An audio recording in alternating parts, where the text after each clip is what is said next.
Welcome dear students. आज हम concept of algorithm topic से रिलेटेड प्रॉब्लम सॉल्व करेंगे। ये वो प्रॉब्लम्स होंगी या तो प्रीवियस ईयर एग्जामिनेशन में पूछी जा चुकी हैं या पूछी जा सकती हैं। जैसा आप अपनी स्क्रीन पे देख पा रहे हो, इन 3 डिफरेंट लर्निंग आउटकम से रिलेटेड ही प्रॉब्लम्स फ्रेम होती हैं। फर्स्ट लर्निंग आउटकम में differentiate between top down and bottom up approaches to problem solving. जैसे हमने टॉप डाउन अप्रोचेस को हमने क्या बोला था कि फॉरवर्ड अप्रोच ही बोलते हैं, और bottom approach is also known as backward approach. या इसी में हमने ये देखा था कि टॉप डाउन अप्रोच स्प्लिटिंग के ऊपर बेस्ड होती है और बॉटम अप अप्रोच किसके ऊपर बेस्ड होती है, it is based on merging approach. तो यही कॉन्सेप्ट होता है इन टॉप डाउन और बॉटम अप अप्रोच का। कहाँ हमें जरूरत पड़ती है स्प्लिट करने की, जब हम एक प्रॉब्लम का सॉल्यूशन एज ए होल नहीं फाइंड आउट करते तो हम उसको सब प्रॉब्लम्स में डिवाइड करते हैं। ये मैं आपको लर्निंग मॉड्यूल में बड़े अच्छे से समझा चुका हूँ। In the second learning outcome define algorithm and list it's characteristics. तो देखिए, ये थ्योरेटिकल क्वेश्चन यूजुअली पूछ लिया जाता है कि भाई एक एल्गोरिथम क्या है, और आप एल्गोरिथम जानते ही हैं, एक प्रॉब्लम का स्टेप बाय स्टेप सॉल्यूशन क्या कहलाता है, एल्गोरिथम कहलाता है। और उसमें जो उसकी कैरेक्टरिस्टिक्स है, हमने 5 डिफरेंट कैरेक्टरिस्टिक को स्टडी किया था इन द लर्निंग मॉड्यूल। इसमें फर्स्ट थी आपकी इनपुट, सेकंड थी आउटपुट, फिर थर्ड आपने फाइनाइटनेस देखा था, डेफिनेटनेस देखा था, और आपने देखा था इफेक्टिवनेस। तो इन पांचों कैरेक्टरिस्टिक को हम अच्छे से स्टडी कर चुके हैं in the learning module. In the third learning outcome, जैसा आप अपनी स्क्रीन पे देख पा रहे हो, राइट और design algorithm for a given problem. तो एक प्रॉब्लम गिवन होगी और उसके करस्पॉन्डिंग आपको सॉल्यूशन फाइंड आउट करना होगा। तो देखिए, जो भी प्रॉब्लम की हम बात करते हैं, जिस प्रॉब्लम के लिए हम एल्गोरिथम डिजाइन करेंगे या फ्लो चार्ट ड्रॉ करेंगे इन द नेक्स्ट टॉपिक, आप देखेंगे उन सभी के लिए भी हम प्रोग्राम डिजाइन कर सकते हैं। एग्जामिनेशन में या तो इनसे रिलेटेड एल्गोरिथम पूछ ली जाती है इन प्रॉब्लम की, जो अभी हम प्रॉब्लम सॉल्विंग मॉड्यूल में डिस्कस करने जा रहे हैं, या इनसे रिलेटेड एग्जामिनेशन में प्रोग्राम पूछ लिया जाता है। तो देखिए, ये कॉन्सेप्ट ऐसे हैं, अगर आप आगे भी जाएंगे तो मान लीजिए जैसे किसी कॉम्पिटिटिव एग्जामिनेशन में आप अपियर करते हैं, तो जिन प्रॉब्लम से रिलेटेड मैं आपको अभी एल्गोरिथम कराने जा रहा हूँ, वो कॉन्सेप्ट की फॉर्म में दे दी जाती है और उसका आउटपुट पूछ लिया जाता है। और आपको रिकॉग्नाइज करना होता है कि ये जो गिवन कॉन्सेप्ट है, ये कॉन्सेप्ट क्या परफॉर्म करता है।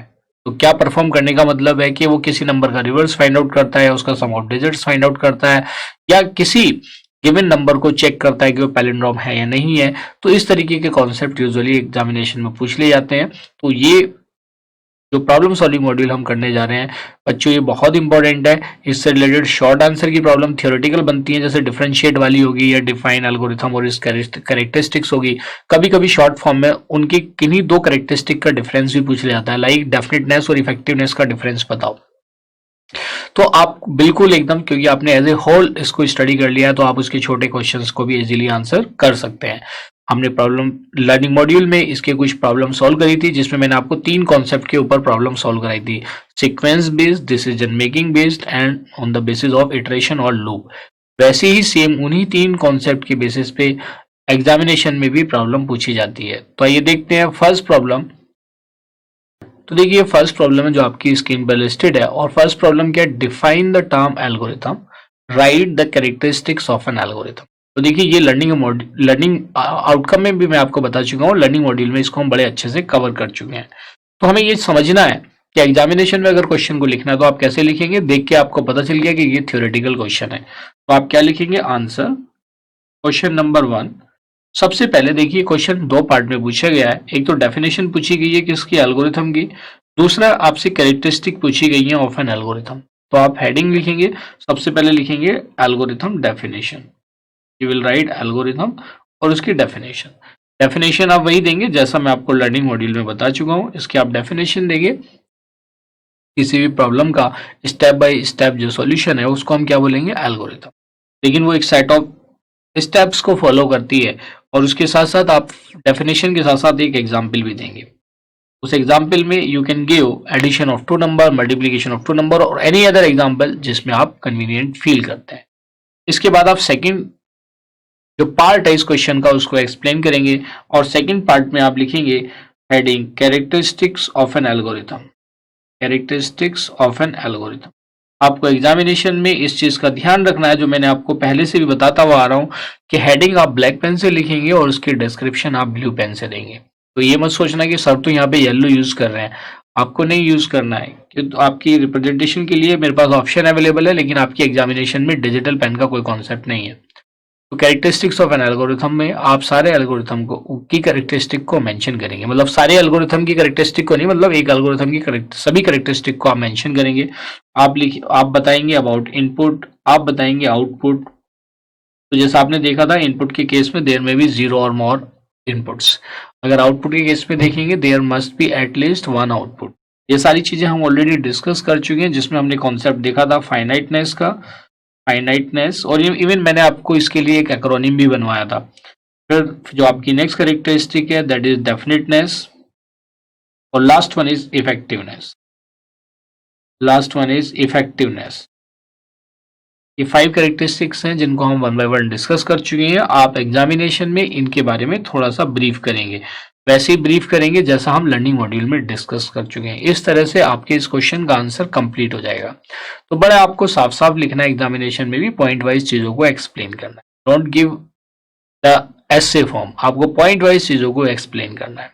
आइए देखते हैं नेक्स्ट प्रॉब्लम जो प्रीवियस ईयर एग्जामिनेशन में पूछी जा चुकी है। देखिए सेकंड प्रॉब्लम है जो आपकी स्क्रीन पर लिस्टेड है। Write an algorithm to find the largest among the given 4 numbers. आपको फाइंड आउट करना है 4 नंबर्स में से लार्जेस्ट। तो आप सबसे पहले क्या लिखेंगे, आंसर क्वेश्चन नंबर 2, और आपको फाइंड आउट करना लार्जेस्ट अमंग 4 नंबर्स। एल्गोरिथम लिखनी है, ये चीज क्लियर हो गई। और इसमें कॉन्सेप्ट क्या है, largest among the given 4 numbers. 4 positive numbers की बात होगी, यहाँ पे 4 नंबर्स की हम बात कर रहे हैं।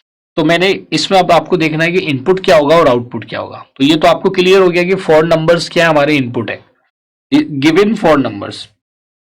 इसका मतलब क्या होगा, 4 नंबर्स को इनपुट कराएंगे। तो आपने फाइंड आउट किया कि जो इनपुट है वो कोई 4 नंबर्स है, इनपुट इज 4 नंबर्स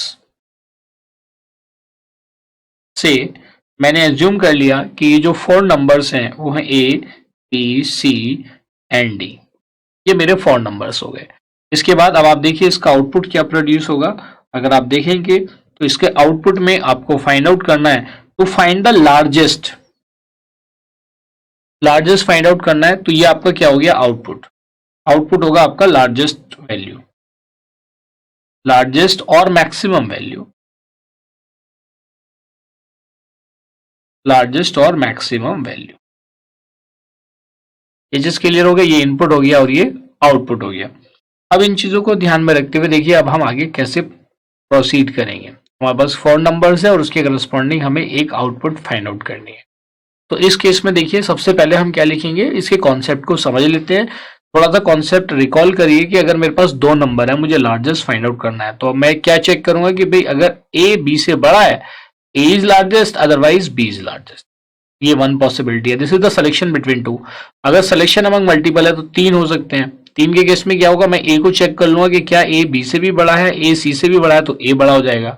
सिमिलरली मैं B वाले B को चेक कर लूंगा कि अगर if B is greater then A and B is greater then C तो B लार्जेस्ट हो जाएगा, अदरवाइज कौन लार्जेस्ट हो जाएगा, C लार्जेस्ट। लेकिन यहाँ पे हमारे पास कितने नंबर्स हैं, 4 नंबर्स हैं। तो हम क्या चेक कर लेते हैं, पहले नंबर को बाकी तीनों से चेक कर लेते हैं। अगर वो उन तीनों से बड़ा है तो वही लार्जेस्ट है। फिर सेकंड वाले को ले लेते हैं, सेकंड वाले को फर्स्ट से चेक करते हैं, थर्ड और फोर्थ से चेक करते हैं। मतलब B को A से चेक करते हैं, C से चेक करते हैं और D से। अगर B इन तीनों से बड़ा है तो B लार्जेस्ट हो जाएगा। फिर C को A से चेक करेंगे, B से चेक करेंगे और D से चेक करेंगे। अगर C तीनों से बड़ा है तो C लार्जेस्ट हो जाएगा, अदरवाइज लास्ट में कौन बचेगा, D, तो वही क्या हो जाएगा, लार्जेस्ट। तो इस तरह से आपकी एल्गोरिथम वर्क करेगी। पूछा भी क्या उसने, एल्गोरिथम। तो ये फर्स्ट स्टेप। आप जानते हैं कि जब हम एल्गोरिथम लिखते हैं तो उसका पहला स्टेप क्या होता है, start. First step is start. Start की जगह आप बिगिन भी यूज कर सकते हो। सेकंड में आप क्या करेंगे, इनपुट कराएंगे वो नंबर्स जिसमें से हमें लार्जेस्ट फाइंड आउट करना है। तो आप इनपुट भी यूज कर सकते हो और रीड भी। जैसे मैंने बताया था कि देखिए एक प्रॉब्लम का सॉल्यूशन आप मल्टीपल वेज में फाइंड आउट कर सकते हैं। तो इसलिए ये मैं एक सॉल्यूशन बता रहा हूं, आप इसके अलावा भी कोई दूसरा सॉल्यूशन आइडेंटिफाई करके उसको सॉल्व कर सकते हैं। जैसे नेस्टिंग की फॉर्म में भी आप कर सकते हैं, लेकिन यहाँ पे हम एक ही साथ कर लेते हैं। तो सबसे पहले हम क्या करेंगे, से इनपुट 4 नंबर्स या input A B C and D, क्योंकि मैं ऊपर जो मैंने लिखा है कि जी से A B C D है, ये 4 नंबर्स। तो मैंने यहाँ पे A B C and D को क्या करा दिया, इनपुट करा दिया। थर्ड स्टेप में अब जब मेरे पास इनपुट आ गया तो मैं इसमें कंडीशन चेक करूंगा। क्या कंडीशन चेक करूंगा? जो चीज अभी मैंने बताई थी कि पहले वाले नंबर को बाकी 3 से कंपेयर कर लेते हैं। तो हमने क्या चेक किया? If A greater than B and A greater than C and A greater than D. अगर ए बी से भी बड़ा है, सी से भी बड़ा है और डी से भी बड़ा है तो क्या प्रिंट करा देंगे? Print A is largest. A largest हो गया। यहां तक क्लियर है? ऐसे ही अब हम क्या करेंगे नेक्स्ट केस में? हम चेक करेंगे एल्स इफ। ये मैं आपको बता ही चुका हूं भाई, एल्स इफ यूज कर सकते हो आप। एल्स इफ के केस में मैंने क्या किया जी? बी अगर ए से भी बड़ा है एंड, देखिए एंड के केस में सारी कंडीशन ट्रू होनी चाहिए तभी स्टेटमेंट ट्रू होगा। एक भी फॉल्स होगी तो स्टेटमेंट क्या हो जाएगा? False. B is greater than A and B is greater than C and B is greater than D. B क्या है? ग्रेटर देन 3 है। तो हम क्या प्रिंट करा देंगे? We will print B is largest. B क्या हो जाएगा? लार्जेस्ट हो जाएगा। सिमिलरली अब हम ट्राई किसको करेंगे? सी को। फिर हम लिखेंगे से else if C is greater than A and C is greater than B and C is greater than D. अगर सी बाकी तीनों से बड़ा है तो हम किसको प्रिंट करा देंगे? We will print C is largest. Otherwise आप क्या करेंगे? अदरवाइज को you can write it as else. तो अब जो बचा हुआ है वो कौन सा है? फोर्थ वन है which is D. Print D is largest. Print करा देंगे डी को लार्जेस्ट। एंड लास्ट स्टेप क्या हो जाएगा इस एल्गोरिथम का? स्टॉप। तो ये जो मैंने इफ एल्स इफ लिखा आप इनको स्टेप्स भी बना सकते थे। मान लिया फर्स्ट एल्स इफ को आप फोर्थ फिफ्थ सिक्स्थ ऐसे भी कर सकते थे, इट्स अप टू यू। क्योंकि वो कॉन्सेप्ट एक ही है तो मैंने उसको इसलिए एक ही स्टेप में मेंशन किया है। तो ये तो आपकी एल्गोरिथम बन गई। तो देखिए एल्गोरिथम आपको तब समझ में आएगी आपका ये एग्जामिनेशन का सॉल्यूशन कंप्लीट हो जाता है। लेकिन मैं इस सॉल्यूशन को आपको समझाता हूं with the help of tracing. कई बार एग्जामिनेशन में ट्रेसिंग भी पूछ ली जाती है कि उसकी आप ट्रेसिंग करके बताओ। तो आप, लेकिन अगर नहीं भी पूछी जाती और तो उस केस में ये मैंडेटरी नहीं है कि आप उसकी ट्रेसिंग बताएंगे। तो जब वो मैंडेटरी नहीं है कि ट्रेसिंग बताएंगे तो लेकिन आपको समझ में आना चाहिए। आप जो अपने नोट्स प्रिपेयर करोगे उसमें ट्रेसिंग जरूर लिखना। उससे चीजें आपको जब बाद में रिकॉल करना आसान होगा जब हम रिवीजन करते हैं। तो ये देखते हैं कैसे ये वर्क करता है। Let us understand it with the help of tracing. देखिए ट्रेसिंग, ट्रेसिंग में क्या होगा? First step is start. Second step में क्या हुआ? इनपुट फॉर नंबर्स से A B C and D. मैंने ए की वैल्यू को इनपुट करा दिया 5, B is equal to 6, C is equal to 9, D is equal to 2। ये मेरे पास 4 डिफरेंट नंबर्स हैं जिनको मैंने इनपुट करा दिया। थर्ड स्टेप में जाएगा। थर्ड में देखिए क्या होगा? ए को कंपेयर कर रहा है, A greater than B, A greater than C, A greater than D. And operator है। एंड के केस में जब सारी कंडीशन ट्रू होंगी तभी स्टेटमेंट ट्रू होगा। एक भी फॉल्स है तो उसकी कंडीशन क्या हो जाएगी? फॉल्स हो जाएगी। आप जानते हैं उसका बिहेवियर। यहाँ पे चेक हुआ कि क्या 5 ग्रेटर देन 6 है एंड ये फिफ्थ स्टेप है, आई मीन ये थर्ड स्टेप है। 5 greater than 6 and if 5 greater than 9 and if 5 greater than 2। अब ये चेक करिए इसमें क्या सारे स्टेटमेंट ट्रू है? तो हमने देखा ये स्टेटमेंट क्या है? फॉल्स है। हमने देखा ये स्टेटमेंट भी क्या है? फॉल्स है। This is the only true statement. तो मैंने तो बताया था कि एक भी फॉल्स होता है तो फॉल्स है, यहाँ पे तो 2 फॉल्स हैं। तो इसका मतलब क्या हुआ? इफ वाला स्टेटमेंट एग्जीक्यूट नहीं होगा। ये वाला प्रिंटफ जो इफ की बॉडी में है ये तभी प्रिंट होगा जब ये कंडीशन क्या होगी? ट्रू। जब ये इफ वाली कंडीशन फॉल्स होगी तो वो किसको रीड करेगा? तब वो एल्स इफ को रीड करेगा in case of false. Similarly अब ये बी को चेक करेगा। तो जब ये बी को चेक करेगा फिर देखिए बी, ये जो एल्स इफ वाली कंडीशन है अगर ये ट्रू होगी तो इसी का स्टेटमेंट बी को प्रिंट कर देगा। लेकिन अगर ये कंडीशन एल्स इफ वाली फॉल्स हो जाएगी तो वो नेक्स्ट एल्स इफ को रीड करेगा। ये प्रोसेस चलता रहेगा एंड तक। सिमिलरली जब ये कंडीशन ट्रू होगी तो ये इसका प्रिंटफ एग्जीक्यूट हो जाएगा। लेकिन अगर ये कंडीशन फॉल्स होगी तो लास्ट वाले एल्स में चला जाएगा, लास्ट वाले एल्स में। यहाँ तक चीजें समझ में आ गई। आइए अब हम देखते हैं, क्योंकि ये फर्स्ट वाला स्टेटमेंट इफ वाला फॉल्स हो गया तो अब क्या रीड करेगा? वो एल्स इफ को रीड करेगा। तो देखिए जब वो एल्स इफ को रीड करेगा तो क्या होगा, एल्स इफ, इस केस में आपने देखा एल्स इफ में बी को चेक करेंगे बाकी 3 से, तो बी की वैल्यू कितनी है, 6 है, तो चेक करेगा कि क्या 6 ग्रेटर देन 5 है, एंड क्या 6 ग्रेटर देन 9 है, एंड क्या 6 ग्रेटर देन 2 है। तो आइए देखते हैं इसमें कौन कौन सा ट्रू है, कौन कौन सा फॉल्स है। तो देखिए ये वाला स्टेटमेंट तो ट्रू है क्योंकि 6 ग्रेटर देन 5 है, but 6 greater than 9 is a false statement. और इस केस में अगर आप देखेंगे लास्ट वाले के केस में 6 greater then 2 is also a true statement, ये भी क्या है, ट्रू स्टेटमेंट है। तो अब क्योंकि इसमें एक फॉल्स आ गया तो इसका मतलब क्या हुआ, 6 लार्जेस्ट नहीं है, ये तो क्लियर हो गया। अब जब ये फॉल्स होगा तो नेक्स्ट वाले एल्स इफ पे जाएगा, जब ये नेक्स्ट वाले एल्स इफ पे जाएगा, तो ये नेक्स्ट वाले एल्स इफ पे जाएगा तो अब सी को चेक करेगा। देखिए जो नेक्स्ट वाला है उसमें सी को चेक कर रहा है और सी को कंपेयर कर रहा है बाकी तीनों एलिमेंट से, तो वो चेक करेगा जी 9 greater than 5 and 9 is greater then 6 and 9 is greater then 2। तो अगर हम देखें ये स्टेटमेंट भी क्या है, ट्रू है। 9 is greater than 6, this statement is also true. 9 is greater than 2, this statement is also true. अब इसके तीनों स्टेटमेंट ट्रू है, तो एंड के केस में जब सारे ऑपरेंड की वैल्यू ट्रू होती है तो उसका रिजल्ट क्या आता है, ट्रू। तो जब ये ट्रू आ गया तो ट्रू के केस में क्या प्रिंट करेगा, it will print C is largest. तो बेसिकली जो इसका आउटपुट आएगा जब ये स्टेटमेंट पूरा क्या हो गया, this complete statement is true. तो ट्रू होने की वजह से ये क्या प्रिंट करेगा, सी इज लार्जेस्ट, इज लार्जेस्ट। ये चीज क्लियर होगी कैसे वर्क करता है, ट्रेसिंग आपने देख ली। तो वैसे किसी 3 डिफरेंट रैंडम या 4 डिफरेंट रैंडम नंबर्स को लेके आप चेक कर सकते हो कि वो लार्जेस्ट है या नहीं है। अगर डी इसमें लार्जेस्ट होता तो फिर ये सबसे लास्ट में चला जाता और उस केस में ये भी कंडीशन क्या हो जाती, फॉल्स हो जाती है। तो इस तरह से आप किसी भी गिवन नंबर्स का लार्जेस्ट फाइंड आउट कर सकते हो। जैसे लार्जेस्ट फाइंड आउट किया है वैसी एग्जामिनेशन में स्मॉलेस्ट के लिए आ सकता है। सिर्फ स्मॉलेस्ट के केस में आपको क्या करना पड़ेगा, जो ग्रेटर देन वाली स्टेटमेंट है, ग्रेटर देन वाले ऑपरेटर हैं वो सारे रिप्लेस हो जाएंगे किससे, स्मॉलर देन से। जहां लार्जेस्ट लिखा हुआ उसका मतलब क्या हो जाएगा, स्मॉलेस्ट। तो ये अपना आपका होमवर्क है, आप इसको खुद से कर लेना। स्मॉलेस्ट अमंग 4 नंबर्स के लिए 4 नहीं है, वो 3 के लिए भी आ सकता है, 5 के लिए भी आ सकता है।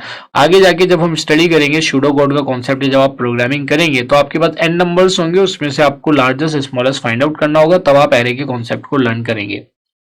तो डियर स्टूडेंट, आई होप कि इस टाइप की कोई प्रॉब्लम आएगी तो सक्सेसफुली आप एग्जामिनेशन में उसको सॉल्व करेंगे and you will score the good marks. आइए देखते हैं नेक्स्ट प्रॉब्लम। देखिए थर्ड प्रॉब्लम है जो आपकी स्क्रीन पे लिस्टेड है। क्या पूछा गया है इसमें, write an algorithm to check whether the given year is a leap year और नॉट। तो देखिए आपने मोस्ट पॉपुलर कॉन्सेप्ट है ये लीप ईयर का, और इस कॉन्सेप्ट से रिलेटेड या तो एग्जामिनेशन में एल्गोरिथम पूछ ली जाती है या फ्लो चार्ट पूछ लिया जाता है, या एग्जामिनेशन में इस कॉन्सेप्ट से रिलेटेड प्रोग्राम भी पूछ लिया जाता है। तो मेनली तो आप में को इसका कॉन्सेप्ट समझ में आना चाहिए। अगर कॉन्सेप्ट आपका क्लियर है then you can easily write the algorithm और ए सूडो कोड और ए फ्लो चार्ट और ए प्रोग्राम, ये बड़ा इजी हो जाता है। तो देखिए उसने यहाँ पे मेंशन किया है भाई to check whether the given year. तो गिवन ईयर का मतलब क्या हुआ कि ये जी इनपुट है, दिस इज एन इनपुट, ये तो आपको इनपुट कराना है और आपको ये चेक करना है कि वो लीप ईयर है या नहीं है। इसका मतलब ये किसको रिप्रेजेंट करेगा, it will represent to an output. आपको इनपुट और आउटपुट पता चल गया। देखिए input output identification is primary, जब तक आपको ये नहीं पता चलेगा तब तक आप आगे प्रोसीड नहीं कर पाएंगे। तो आपका ऑब्जेक्टिव एग्जामिनेशन में जब भी इस टाइप की प्रॉब्लम आए तो यही होना चाहिए, identification of input and output. एक चीज से मैंने इनपुट एंड आउटपुट का आपको लर्निंग मॉड्यूल में बताया था कि अगर कोई एक्सप्रेशन गिवन है उससे आप इनपुट और आउटपुट कैसे फाइंड आउट करोगे। मैंने बताया था कि अगर y is equal to Z plus X है तो इसमें जो राइट हैंड साइड के वेरिएबल है z और x, ये सभी क्या कहलाएंगे, दे ऑल आर इनपुट्स, और जो लेफ्ट हैंड साइड वाला वेरिएबल है दिस इज कॉल्ड आउटपुट, इसको हम क्या बोलेंगे, we will call it as output. यहाँ तो क्लियर है, ये की पॉइंट है जिसको मैं लर्निंग मॉड्यूल में आपको अच्छे से समझा चुका हूँ। तो ये पहले तो हम समझ लेते हैं कॉन्सेप्ट ऑफ लीप ईयर। देखिए कोई भी ईयर होते हैं, you are having 2 different type of years. तो ईयर में आप देखेंगे the one is a ordinary year and another one is the leap year. हमें सिर्फ ये चेक करना है कि वो लीप ईयर है या नहीं है। कैसे करना है इस चीज को हमें समझना है। ऑर्डिनरी ईयर में आपने देखा था जो फेब है, फरवरी में कितने दिन होते हैं 28। जो लीप ईयर है उसमें जो फरवरी है वो उसमें कितने डेज होते हैं 29। जैसे आप देखेंगे अब हम वी आर इनटू द 2020, तो 2020 को आप देखेंगे तो ये क्या होगा, it is also a leap year. क्यों है लीप ईयर, कैसे हम चेक करते हैं कोई ईयर लीप ईयर है या नहीं है, उन सबको मैं बताता हूं। तो फरवरी 28 की होती है और जो number of days in a year है, देखिए ये कॉन्सेप्ट मैं आपको समझाने के लिए बता रहा हूँ। एग्जामिनेशन में तो एल्गोरिथम पूछेगी आप सीधा लिख लेंगे, लेकिन पहले आपको कॉन्सेप्ट पता होना चाहिए क्योंकि ये इंपॉर्टेंट कॉन्सेप्ट है। नंबर ऑफ डेज की अगर हम बात करें तो इस केस में ईयर में कितने नंबर ऑफ डेज होते हैं, the number of days are 365। अगर मैं लीप ईयर की बात करूं तो in case of leap year number of days की वैल्यू कितनी हो जाएगी, दीज आर 366, क्योंकि +129 का होने की वजह से, मतलब फरवरी 29 का होने की वजह से इसमें नंबर ऑफ डेज कितने हो जाते हैं 366। ये तो सिंपल हो गया कि भाई इस तरीके से उसमें इतने डेज होते ही है। लेकिन अब हम चेक कैसे करेंगे कि वो गिवन ईयर लीप ईयर है या नहीं है। तो देखिए लीप ईयर को चेक करने के लिए जैसे मैंने बताया कि कोई भी ईयर या तो ऑर्डिनरी ईयर है या लीप ईयर है। तो लीप ईयर के केस में भी आप देखेंगे तो लीप ईयर फर्दर 2 पार्ट्स में क्लासीफाई होता है। We are talking about the leap year. तो लीप ईयर 2 पार्ट्स में कैसे क्लासीफाई होता है आप देखेंगे, एक तो सेंचुरी ईयर है और दूसरा क्या है, नॉन सेंचुरी ईयर है। मतलब चेक करने के लिए मैं बता रहा हूँ, one is the century year and another one is the non century year। क्या है, नॉन सेंचुरी ईयर। वो इसमें भी होते हैं, ऑर्डिनरी ईयर में भी होते हैं, ऐसा कोई जरूरी नहीं है कि वो लीप ईयर में ही होते हैं। ये सेंचुरी ईयर और नॉन सेंचुरी ईयर दोनों में ही होते हैं। तो देखिए जो लीप ईयर है, अगर हम सेंचुरी ईयर की बात करें तो लीप ईयर जो सेंचुरी ईयर होगा वो 400 ईयर्स में एक बार आता है। तो जो सेंचुरी ईयर ये 400 साल में एक बार होता है। तो 400 साल में एक बार आता है, it comes once in 400 years, once in 400 years। और जो नॉन सेंचुरी ईयर है, जो non century year leap year आता है, इट कम्स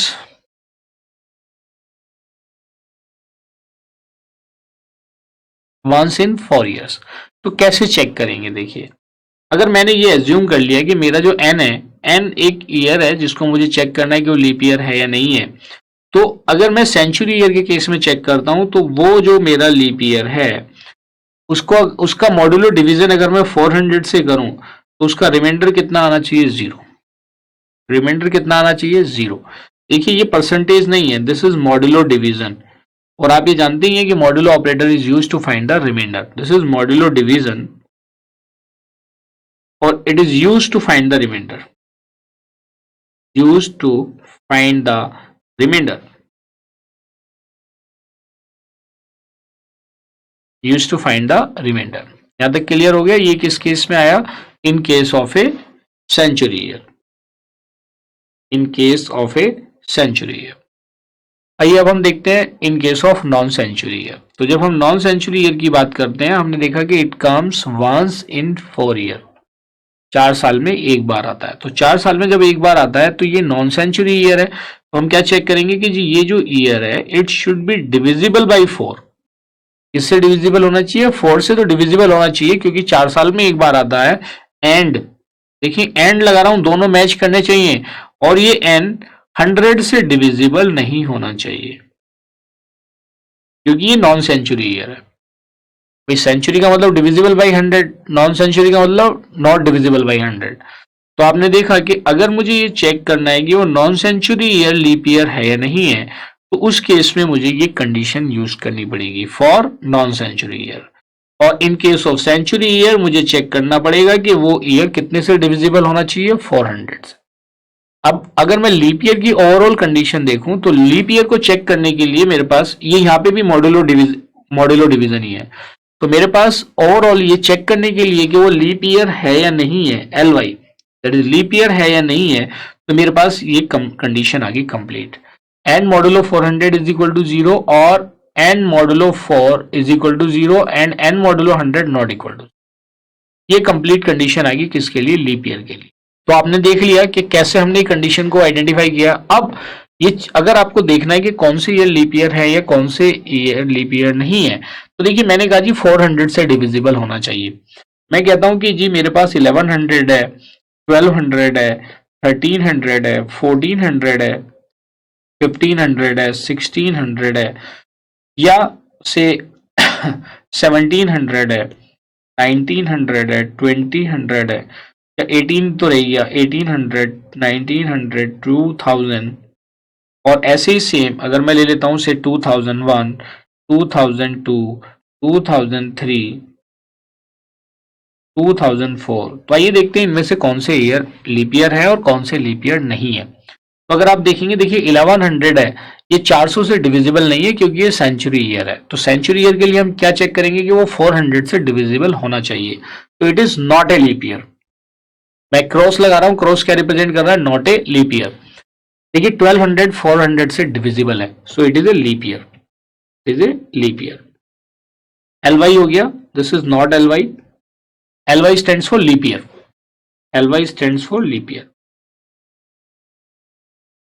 सिमिलरली 1300 है, नॉट डिविजिबल बाई 400, तो ये क्या हो जाएगा, नॉट ए लीप ईयर।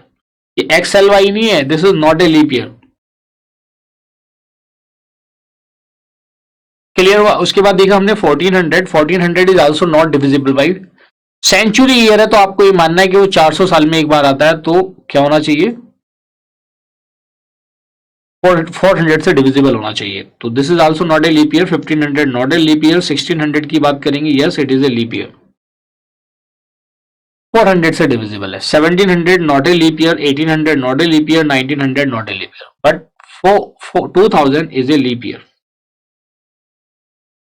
समझ में आ गया। 2001 है, ये नॉन सेंचुरी ईयर है लेकिन 4 से डिविजिबल नहीं है, तो not a leap year. 2002 century year नहीं है लेकिन 4 से डिविजिबल नहीं है, तो it is not a leap year. फिर हमने देखा 2003 भी 4 से डिविजिबल नहीं है, not a leap year.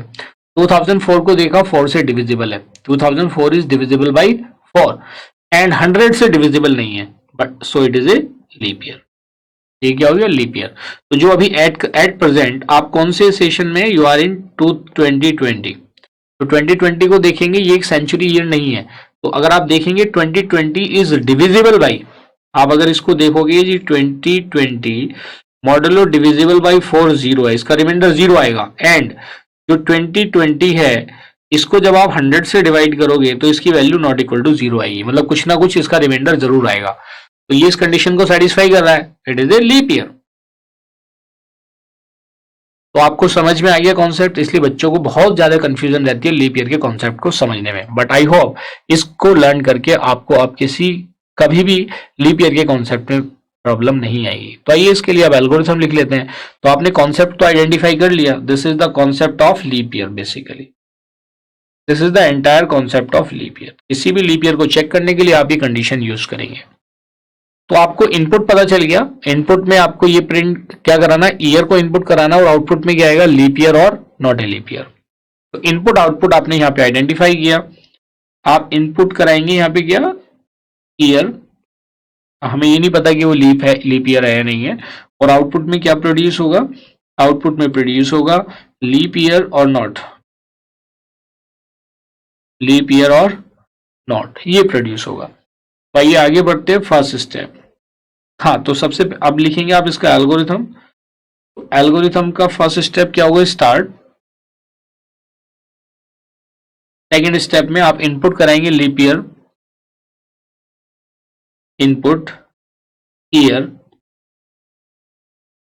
Third step, जब ईयर आपके पास आ गया और आप कंडीशन चेक करेंगे। कंडीशन में चेक क्या करेंगे, इफ से एन, मैंने एन को मतलब ईयर को मैंने एन मान लिया, इफ एन मॉडुलो 400, पहले तो सेंचुरी ईयर के केस में चेक कर लो, अगर एन 400 से डिविजिबल है तभी जीरो का मतलब क्या हुआ, उसका रिमाइंडर जीरो आ रहा है।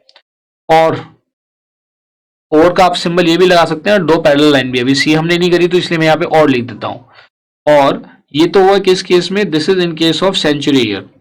नॉन सेंचुरी ईयर के केस में क्या होगा, जो एन है, n should be divisible by 4, and n जो है 100 से डिविजिबल नहीं होना चाहिए, 100 से डिविजिबल नहीं होना चाहिए। तो इस केस में आप क्या करेंगे, you will print leap year, else you will print not a leap year. Fourth step क्या हो जाएगा? स्टॉप। तो देखिए एक छोटा सा कॉन्सेप्ट है, बस आपको ये कॉन्सेप्ट पता होना चाहिए। आपको ये पता होना चाहिए कि ये जो मैंने कंडीशन लगाई है किसके रेफरेंस में लगाई है? For the in the reference of century year, और ये जो कंडीशन है in the reference of non century year. ये वो दोनों कंडीशन है जो मैं यहाँ पे आपको अच्छे से एक्सप्लेन कर चुका हूँ, कैसे आती है, क्यों आती है, ये दोनों चीजें हम यहाँ पे डिस्कस कर चुके हैं। लेकिन एग्जामिनेशन में उतनी सारी स्टोरी आपको नहीं लिखनी है। एग्जामिनेशन पॉइंट ऑफ व्यू से ये आपका आंसर है। देखिए छोटा सा आंसर है, क्लियर है? तो इसकी ट्रेसिंग भी आप चाहे तो चेक कर सकते हैं। आइए देखिए इसकी ट्रेसिंग एग्जामिनेशन में तो नहीं करनी है, लेकिन आपको इसकी ट्रेसिंग पता होनी चाहिए। तो late us understand with the help of tracing. Tracing आप कर रहे हैं, फर्स्ट स्टेप क्या हो गया? स्टार्ट। फिर सेकेंड स्टेप में इनपुट द ईयर से एन से मैंने एन की वैल्यू इनपुट करा दी 2020, क्योंकि हम किसके अभी हम कौन से ईयर में? 2020 में। तो हमने इसको चेक किया। तो सब थर्ड स्टेप में चेक होगा, if 2020 modulo 400 is equal to 0, और फिर ये चेक करेगा 2020 modulo 4 is equal to 0 and 2020 modulo 100 not equal to 0। ये चेक करना है। आइए देखते हैं इसमें से कौन सा स्टेटमेंट ट्रू है, कौन सा फॉल्स है। यहाँ पे हमने देखा कि जब हम इसको 400 से डिवाइड करेंगे तो क्या होगा? ये वैल्यू नॉट इक्वल टू 0 आएगी। ये कंडीशन क्या हो जाएगी? फॉल्स। भाई 2020 को 400 से आप डिवाइड करोगे तो आपको रिमाइंडर कितना मिलेगा? 20, और आप देखेंगे 20 नॉट इक्वल टू 0। तो ये स्टेटमेंट, ये वाला स्टेटमेंट क्या हो गया? फॉल्स। लेकिन यहाँ पे क्या लगा हुआ है? और। तो और के केस में अगर एक भी कंडीशन ट्रू होती है तो स्टेटमेंट ट्रू माना जाता है। भाई पहला वाला फॉल्स हो गया, तो अब किसको चेक करेगा? कंपाइलर सेकंड वाले को। तो अभी तो खैर कंपाइलर की बात ही नहीं आई है, आप ही को चेक करना है। अब आप इस केस में क्या करेंगे? इसको 4 से चेक करेंगे। तो जब आप 2020 को 4 से डिवाइड करोगे तो रिमाइंडर क्या आएगा? 0 इज इक्वल टू 0, एंड जब आप इसको डिवाइड करोगे तो क्या आ जाएगा? 20 नॉट इक्वल टू 0। ये भी कंडीशन क्या हो जाएगी? ये भी ट्रू है, ये भी ट्रू है, और ऑपरेटर कौन सा? एंड। तो ये ओवरऑल क्या हो जाएगी? True value. तो ये और ऑपरेटर है। देखिए ये स्टेटमेंट ट्रू, ये वाला ऑपरेंड ट्रू है, ये वाला ऑपरेंड फॉल्स है, और ऑपरेटर है। तो और के केस में एक भी अगर ऑपरेंड ट्रू होता है तो उसका रिजल्ट क्या आता है? ट्रू। तो आपको पता चल गया कि ये स्टेटमेंट की वैल्यू ट्रू है। तो जब इस स्टेटमेंट की वैल्यू ट्रू है तो इसकी बॉडी में जो स्टेटमेंट होगा वो प्रिंट हो जाएगा। प्रिंट एफ है, और क्या प्रिंट कर देगा यहाँ पे? Leap year. इसका आउटपुट क्या प्रिंट हो जाएगा? Leap year. तो आपको पता चल गया जी आपका 2020 जो है वो एक लीप ईयर है। और फोर्थ स्टेप क्या हो जाएगा? स्टॉप। फोर्थ स्टेप क्या हो जाएगा? स्टॉप। तो इस तरह से चीजें हमारी वर्क करती हैं। तो ट्रेसिंग इफ रिक्वायर्ड तभी आप देंगे एग्जामिनेशन में, अदरवाइज आप अपना समय वेस्ट नहीं करेंगे। आइए देखते हैं नेक्स्ट प्रॉब्लम। देखिए फोर्थ प्रॉब्लम है जो आपकी स्क्रीन पे लिस्टेड है। Write an algorithm to check whether the given positive integer number is a prime number और not.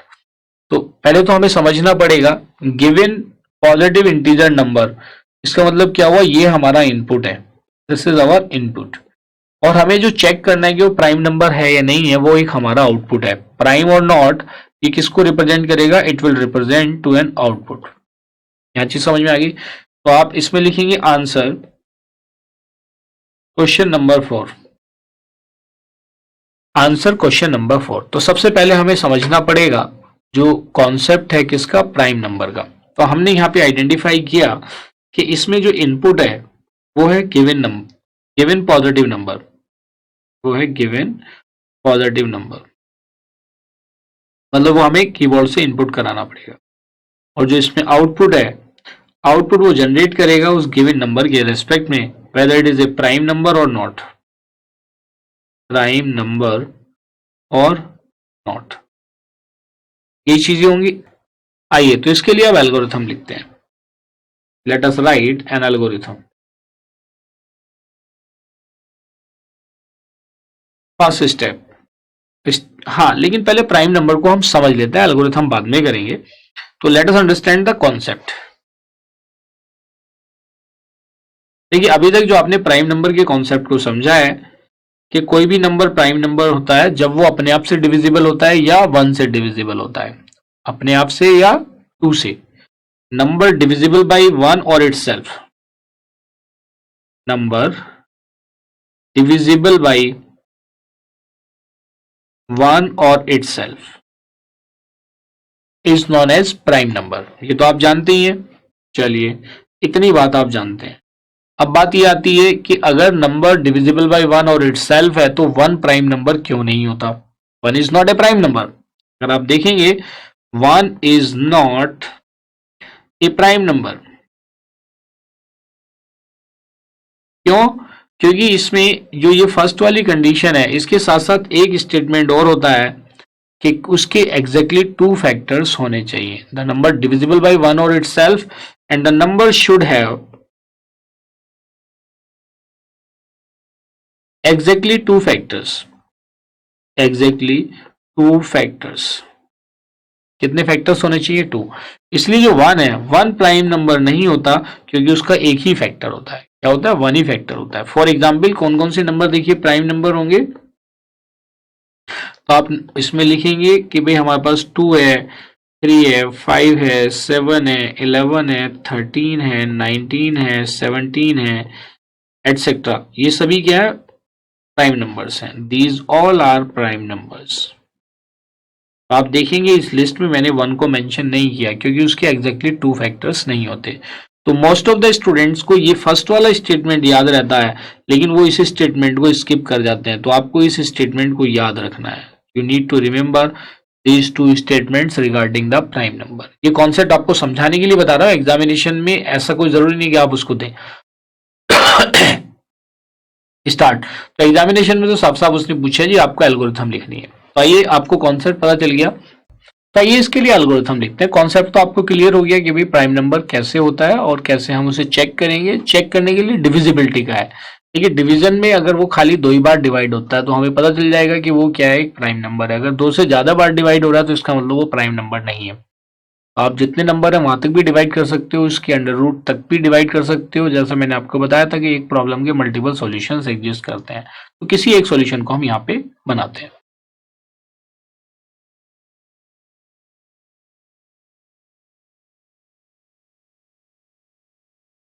Algorithm first step start. Second step में हम क्या करेंगे, जिस नंबर को चेक करना है उसको हम क्या करा देंगे, वहां तक के नंबर्स हम दे देते हैं। से इनपुट, हाँ हमें ये चेक करना है कि वो नंबर प्राइम नंबर है या नहीं है। तो input the number a n, जिसको हमें चेक करना है वो एन है। थर्ड स्टेप में हमने क्या कर लिया, अगर चेक करना तो लूप लगाना पड़ेगा। भाई आपको मैंने 3 डिफरेंट टाइप की प्रॉब्लम्स कराई थी एल्गोरिथम में, सीक्वेंस, डिसीजन मेकिंग और लूप्स।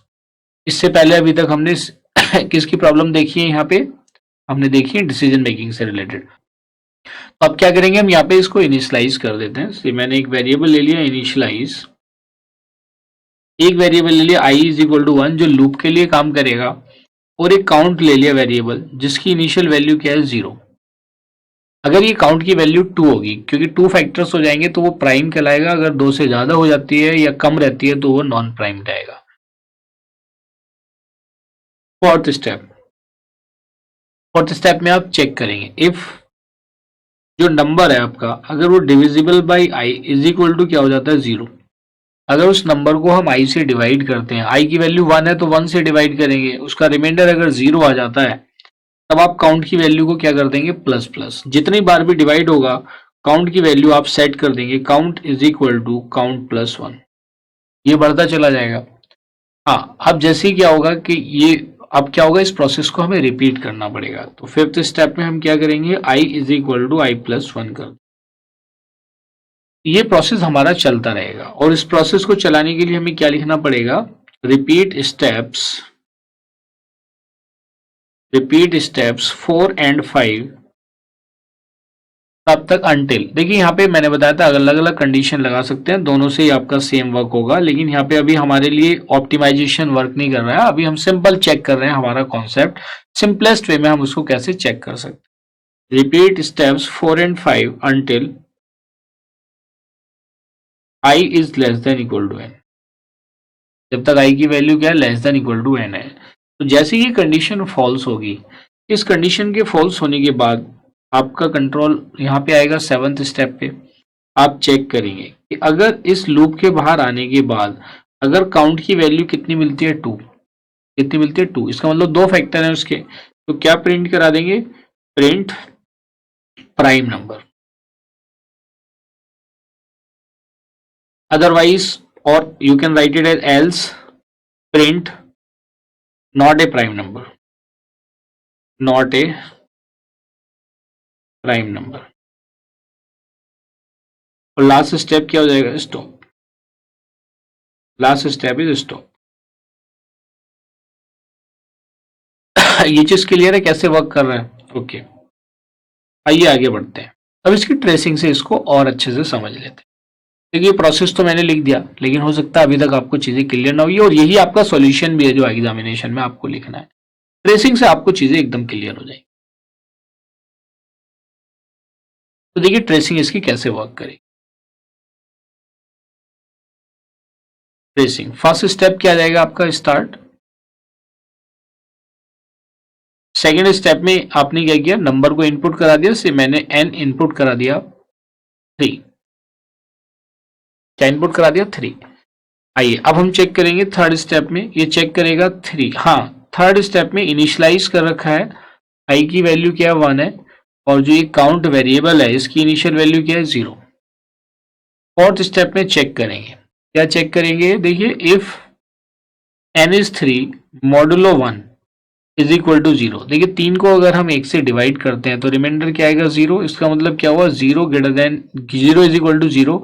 कंडीशन क्या होगी, ट्रू। तो जब ट्रू है तो काउंट, देखिए काउंट इफ स्टेटमेंट की बॉडी में है, ये तभी एग्जीक्यूट होगा जब ये स्टेटमेंट क्या होगा, ट्रू। जब स्टेटमेंट क्या होगा, ट्रू होगा। तो इसका मतलब जब ये ट्रू है तो काउंट की वैल्यू इंक्रीज हो जाएगी, 0 + 1 इज इक्वल टू 1। तो आगे जो काउंट की वैल्यू यूज होगी वो नई वैल्यू यूज होगी, और काउंट की नई वैल्यू क्या है, 1। काउंट की नई वैल्यू क्या 1 है।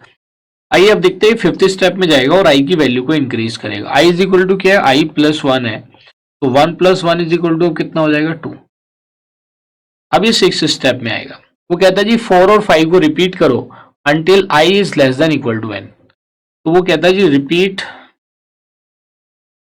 स्टेप्स 4 and 5 अंटिल, वो चेक किया जी उसने i 2 less than equal to 3, condition क्या है, ट्रू है। जब ये कंडीशन ट्रू है तो इसके बाद वो सेवंथ स्टेप में आएगा। सेवंथ स्टेप में अभी जाएगा ही नहीं, अब वो वापस क्या करेगा, फोर्थ स्टेप पे चला जाएगा। वापस किस पे जाएगा, फोर्थ पे, क्योंकि कंडीशन जब वो ट्रू होगी तो ये इधर जाएगा और जब ये फॉल्स होगी तो वो इधर आएगा। जब फॉल्स होगी तो सेवंथ स्टेप पे जाएगा। ये चीज आपको एकदम क्लियर होनी चाहिए। फोर्थ स्टेप पे जाएगा क्योंकि 4 और 5 को रिपीट कर रहे हैं। फोर्थ स्टेप में फिर से चेक करेगा, if 3 modulo 2 is equal to 0, तो ये क्या चेक करेगा, 1 इक्वल टू 0, तो ये कंडीशन क्या हो जाएगी, फॉल्स। ये कंडीशन क्या हो जाएगी, फॉल्स। फिफ्थ स्टेप में आएगा और फिफ्थ स्टेप में चेक करेगा i is equal to i + 1, that is 2 + 1 is equal to 3। हाँ, तो जब ये कंडीशन फॉल्स हो गई, देखिए यहाँ पे ये कंडीशन क्या हुई है, फॉल्स हुई है। तो फॉल्स होने के केस में आपने देखा काउंट की वैल्यू नहीं बढ़ेगी। काउंट वाला स्टेटमेंट तभी बढ़ेगा जब वो इफ वाली कंडीशन ट्रू होगी, इसलिए मैंने काउंट को कोई चेंज नहीं किया यहाँ पे। फोर्थ और फिफ्थ हो गया, अब ये सिक्स स्टेप में आएगा और फिर से चेक करेगा। क्या चेक करेगा, रिपीट करेगा 4 और 5 स्टेप को, तो चेक करेगा जी 3 लेस देन इक्वल टू 3, ये कंडीशन क्या है, ट्रू है। ये कंडीशन क्या होगी, ट्रू होगी। तो देखिए एक तो आपका आइट्रेशन ये था, जो फर्स्ट आइट्रेशन था, ये फर्स्ट आइट्रेशन था। यहाँ पे आपने इसका सेकंड आइट्रेशन परफॉर्म किया। अब क्योंकि ये फिर से कंडीशन ट्रू है तो अब कौन सा आइट्रेशन परफॉर्म होगा, अब थर्ड आइट्रेशन परफॉर्म होगा। फिर से फोर्थ स्टेप में जाएगा और चेक करेगा, इफ आई की वैल्यू तो 3 हो चुकी है। फोर्थ स्टेप में जाएगा और चेक करेगा, if 3 modulo 3 is equal to 0, तो इसको यहाँ पे क्या मिलेगा, देखिए यहाँ पे मिल जाएगा 3 को 3 से डिवाइड करते हैं तो रिमाइंडर 0 ही आएगा, कंप्लीटली डिविजिबल है, तो ये कंडीशन क्या हो जाएगी, ट्रू। जब ये स्टेटमेंट ट्रू हो गया तो अब काउंट की वैल्यू बढ़ जाएगी। काउंट की वैल्यू देखिए यहाँ पे 1 हो चुकी थी, अब 1 + 1 इज इक्वल टू कितनी हो जाएगी, 2 हो गई। फिफ्थ स्टेप में जाएगा, फिर से आई की वैल्यू में इंक्रीमेंट होगा, आई इज इक्वल टू हो जाएगा आई + 1। देखिए आई की जो नई वैल्यू थी वो कितनी थी, यहाँ पे 2 थी और यहाँ पे कितनी हो गई थी, 3। अब आई की वैल्यू क्या हो जाएगी, 3 + 1 इज इक्वल टू 4, जो आई की नई वैल्यू आएगी। अब ये सिक्स स्टेप में जाएगा, किसमें जाएगा, सिक्स स्टेप में, और सिक्स स्टेप में चेक करेगा कि क्या 4 लेस देन इक्वल टू 3 है, ये कंडीशन क्या हो जाएगी, फॉल्स। तो मैंने देखिए इधर आपको अभी बताया था कि जैसे ये कंडीशन फॉल्स होगी अनटिल वाली, तो ये इस स्टेटमेंट को 7th वाले को रीड करेगा। तो अब आएगा 7th वाला। तो देखिए यहाँ पे आपने बेसिकली 3 आइट्रेशंस परफॉर्म किए और 3rd आइट्रेशन के बाद जो आपको काउंट की वैल्यू मिली, वो काउंट की वैल्यू कितनी मिली आपको 2। काउंट की वैल्यू कितनी मिली यहाँ पे आपको 2। आपको यही तो चेक करना है। 7th स्टेप में आप क्या चेक करेंगे, आपने चेक किया कि if count is equal to 2, आपने देखा जी if count is equal to 2 और हमारी यहाँ पे काउंट की वैल्यू कितनी रिसीव हुई है 2, तो you can write it as 2 is equal to 2। Condition क्या हो गई, ट्रू। इसका मतलब ये 2 ही बार डिविजिबल हुआ है, या तो अपने आप से डिविजिबल हुआ है या 1 से डिविजिबल हुआ है। तो इसलिए जब ये स्टेटमेंट काउंट वाला ट्रू होगा तो ये स्टेटमेंट प्रिंट हो जाएगा, और जब ये फॉल्स होगा तो वो एल्स वाले पे जाएगा, इस पे जाएगा एल्स वाले पे। यहाँ पे तो ट्रू वाले के केस में आएगा। तो जब ट्रू वाले के केस में आएगा और आपने देखा कि काउंट की वैल्यू 2 ट्रू है, तो ये क्या प्रिंट कर देगा, it will print prime number. ये आपको समझ में आ गया किस तरह से वर्क कर रहा है, और 8th स्टेप में आपकी एल्गोरिथम आपकी टर्मिनेट कर देगा। ट्रेसिंग क्लियर होगी। देखिए ट्रेसिंग ही इंपॉर्टेंट पार्ट है। अगर आपको ट्रेसिंग से ही ये समझ में आएगा कि ये कॉन्सेप्ट बेसिकली कैसे वर्क कर रहा है। तो जैसे मैंने बताया था कि ये कॉन्सेप्ट अगर आपको क्लियर हो जाते हैं तो उन कॉम्पिटिटिव एग्जामिनेशन में, चाहे वो कॉम्पिटिटिव एग्जामिनेशन गेट एग्जामिनेशन हो या किसी कंपनी का कैंपस प्लेसमेंट का वो सिलेक्शन हो, तो उसमें इस टाइप की प्रॉब्लम पूछ ली जाती है। कॉन्सेप्ट दिया जाता है और आपको उसे ट्रेस करना होता है कि एग्जैक्टली क्या परफॉर्म कर रहा है। वेरिएबल वो जरूरी नहीं है कि ऐसे ही दे मीनिंगफुल प्राइम नंबर, वो कुछ भी दे सकता है। ए और बी भी प्रिंट करा सकता है कि भाई अगर ये 2 बार डिवाइड होता है तो ए प्रिंट कर दे, 2 से ज्यादा बार या कम बार डिवाइड होता है तो बी प्रिंट कर दे, तो वो तो कुछ भी दे सकता है। बस आपको कॉन्सेप्ट क्लियर होना चाहिए। ये चीज समझ में आ गई आपको कि किस तरह से प्राइम नंबर को हम चेक करते हैं। अगर आपको ये कॉन्सेप्ट समझ में आ गया तो आप देखेंगे जब हम प्रोग्रामिंग स्टार्ट करेंगे तो प्रोग्राम भी इसके लिए आता है एग्जामिनेशन में। This is one way of doing और checking a given number is prime number और नॉट। आप अदर वे में भी इसको चेक कर सकते हैं। जो लूप यहाँ पे मैंने लगाया less than equal to n के लिए, आप अंडर रूट एन तक के लिए भी ट्राई कर सकते हैं। तो वेरियस वेज हैं। आइए देखते हैं नेक्स्ट प्रॉब्लम। तो देखिए नेक्स्ट प्रॉब्लम जो आपकी स्क्रीन पर लिस्टेड है, write an algorithm to generate Fibonacci series. तो सबसे पहले आप क्या लिखेंगे, आंसर, और क्वेश्चन नंबर कौन सा है, 5। पूछा है उसने जी आपको एल्गोरिथम लिखनी है, जनरेट करना है फिबोनाची सीरीज। तो देखिए यहाँ पे एक नई टर्म आ गई जिससे अभी तक आप अवेयर नहीं है, फिबोनाची सीरीज, और लिखना क्या है आपको, एल्गोरिथम। तो पहले तो हमें इसके कॉन्सेप्ट को समझना पड़ेगा कि what is Fibonacci series. So let us understand the concept. तो जो कॉन्सेप्ट मैं आपको बता रहा हूँ ये आपके समझने के लिए बना रहा हूँ, एग्जामिनेशन में आएगा तो डायरेक्ट आप एल्गोरिथम लिखेंगे। तो आइए पहले समझ लेते हैं कि what is Fibonacci series. What is Fibonacci series. तो फिबोनाची सीरीज के केस में देखिए आपके जो नंबर्स हैं क्या क्या होते हैं जी। पहला टर्म क्या है, 0 है। नेक्स्ट टर्म क्या है, 1 है। नेक्स्ट टर्म क्या 1 है। अब इसके आगे के जो एलिमेंट्स जनरेट होंगे वो होंगे सम ऑफ प्रीवियस 2 एलिमेंट। मान लिया मेरा एलिमेंट ये ए है, ये एलिमेंट मेरा बी है। ए की वैल्यू 0 है, बी की वैल्यू 1 है। तो जो मैं सी फाइंड आउट करूंगा, सी होगा सम ऑफ ए एंड बी। तो 0 + 1 = 1। तो ये मैंने फाइंड आउट किया यहाँ पे सी, ये मैंने फाइंड आउट किया सी, लेकिन ये सी क्या है, it is the sum of A and B. Clear हो गया। अब जब नेक्स्ट टाइम मुझे नेक्स्ट एलिमेंट जनरेट करना होगा तो जो मेरा सी है, जो मेरा सी है ये सी बन जाएगा बी, और जो मेरा बी है ये बी बन जाएगा ए। और फिर से मुझे नया सी फाइंड आउट करना है तो क्या हो जाएगा, ए प्लस बी का सम होगा। आगे आगे हमें फिर से फाइंड आउट करना है तो 1 + 1 कितना हो जाएगा, 2। अब ये जो 2 आया है दिस इज न्यू सी, ये नया सी आ गया, दिस इज न्यू सी। अब फिर से क्या होगा, नेक्स्ट टाइम जब आप फाइंड आउट करेंगे इसका सम, इस सी को तो आप बी बना देंगे, इस बी को आप फिर से ए बना देंगे, और फिर से नया सी फाइंड आउट करेंगे तो 1 + 2 कितना हो जाएगा, अब 3। 1 + 2 कितना आ गया, 3। इसका मतलब दिस इज न्यू सी। अब फिर से क्या होगा, ये बी हो जाएगा और ये ए हो जाएगा। तो ये प्रोसेस आपका चलता चला जाएगा। तो आप 2 + 3 आ जाएगा, कितना आ जाएगा, 5। 5 + 3 कितना हो जाएगा, 8। 8 + 5 कितना हो जाएगा, 13। 13 + 8 कितना हो जाएगा, 21, एंड सो ऑन। तो ये जो आपकी सीरीज जनरेट हो रही है, this series is known as Fibonacci series. समझ में आ गया। बस यही कॉन्सेप्ट है। तो 3 ही टर्म है भाई। एक तो आपको क्या करना होता है, आपको भाई एक इनिशियल वैल्यू ए की वैल्यू 0 है, बी की वैल्यू 1 है। बाद में आपको क्या करना है, एक बी को तो ए बनाना है और सी को बी बनाना है, और फिर से नया सी फाइंड आउट करना है। तो इस चीज को अगर आप लूप के अंदर डाल देते हैं तो आपका काम आसान हो जाता है। क्या हो जाता है, आसान हो जाता है। तो आइए इसके लिए, ये तो समझ में आ गया किस तरह से वर्क करेगा। तो आपने देखा जी ए की वैल्यू तो मेरी 0 रहेगी और बी की वैल्यू इनिशियली क्या 1 है। फिर हम क्या करेंगे, फिर हम फाइंड आउट करेंगे सम। क्या सम फाइंड आउट करेंगे, C is equal to A plus B.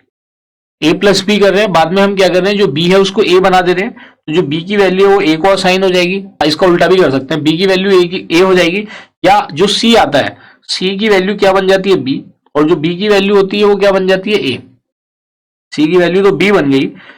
नहीं, पहले हम जो करेंगे, सबसे पहले हम क्या करते हैं, जो बी है उसको ए बना देते हैं, जो बी है वो तो ए बन जाएगा, और जो सी है वो क्या बन जाएगा बी।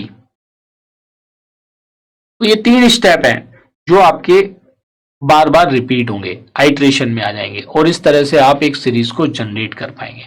कितने टर्म्स तक हमें सीरीज को जनरेट करना है उसको हमें इनपुट कराना पड़ेगा। तो हमें क्या कराना पड़ेगा, इनपुट कराना पड़ेगा। ये चीज समझ में आ गई। यही तो प्रोसेस है, देखिए जो मैं बार बार कर रहा था, फिर से आप समझ लीजिए। ए की इनिशियल वैल्यू क्या 0 है, बी की इनिशियल वैल्यू 1 है, मुझे सी फाइंड आउट करना है, and C is the sum of A and b. तो ए एंड बी का सम क्या हो गया, 0 + 1 इज इक्वल टू कितना आ गया 1, ये 1 आ गया। उसके बाद मैंने क्या किया कि जो मेरा बी था उसको तो ए बना दिया, आई मीन जो मेरा सी था उसको तो मैंने बी बना दिया, और जो बी था मैंने उसको ए बना दिया, फिर नया सी फाइंड आउट कर लिया।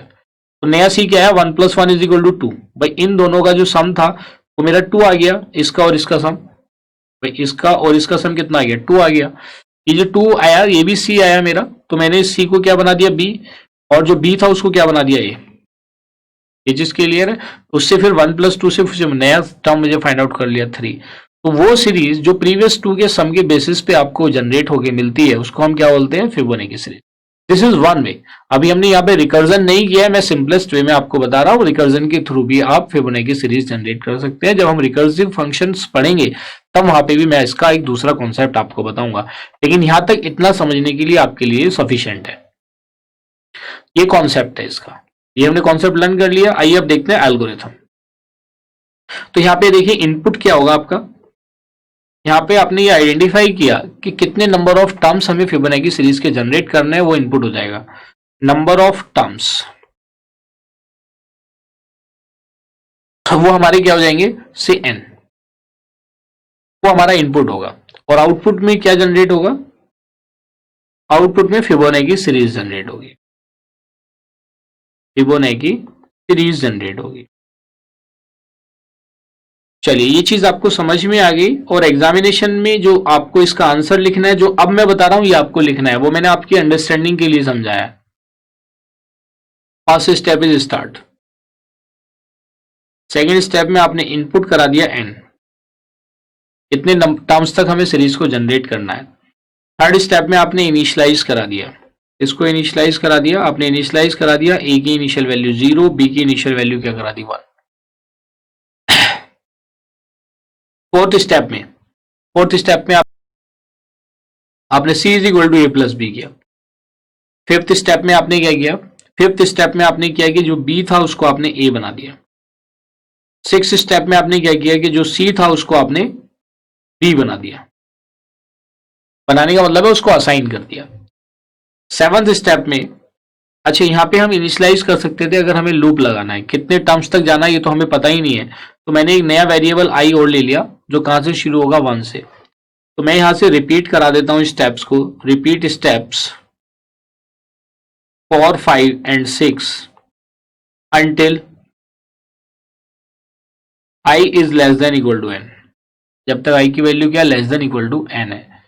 ये प्रोसेस चलता रहेगा। हाँ लेकिन हमने एक मिस्टेक यहाँ पे क्या कर दिया, हमने इसको प्रिंट नहीं कराया, हमें साथ साथ क्या कराना पड़ेगा, इसको प्रिंट भी कराना पड़ेगा।